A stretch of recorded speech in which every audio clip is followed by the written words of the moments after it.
Notre voyage d'une goutte d'eau commence, grâce au soleil. Quand il fait chaud, le soleil chauffe les lacs, les rivières, les océans. Et là, une partie de l'eau s'évapore. Elle disparaît dans l'air. C'est ce qu'on appelle l'évaporation. Savais-tu que sans le soleil, il n'y aurait pas de cycle de l'eau? Maintenant que notre goutte est montée très haut dans le ciel, il commence à faire plus froid. La vapeur d'eau se transforme en petites gouttes. Elles se regroupent et forment des nuages. C'est ce qu'on appelle la condensation. Le savais-tu? Les nuages peuvent voyager très loin dans le ciel, parfois même d'un continent à l'autre.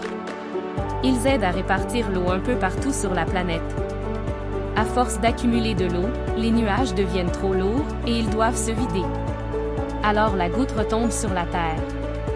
Elle peut tomber sous forme de pluie, de neige ou même de grêle. C'est ce qu'on appelle les précipitations. Quand la goutte arrive sur le sol, une partie de l'eau s'enfonce doucement dans la terre.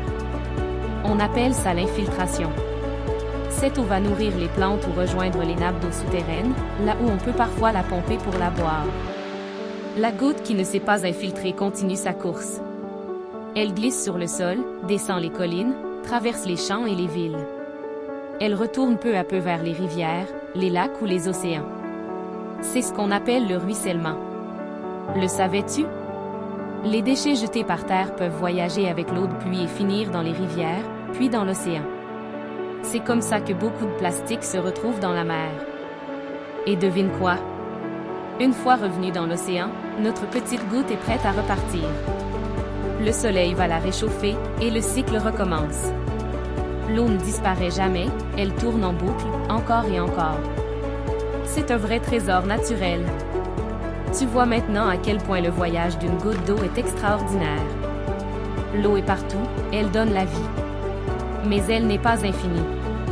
Alors, comment on peut l'aider, cette petite goutte? Voici quelques idées simples que toi aussi, tu peux faire tous les jours. Fermer le robinet pendant qu'on se brosse les dents. Prendre une douche plus courte. Ne jamais jeter de déchets dans la rue. Tu peux planter des arbres ou des fleurs, ils aident l'eau à entrer dans le sol. Même les petits gestes comptent. Si chacun fait sa part, on peut protéger l'eau pour tous, pour les humains, les animaux et les plantes. Alors, es-tu prêt à devenir un protecteur de l'eau?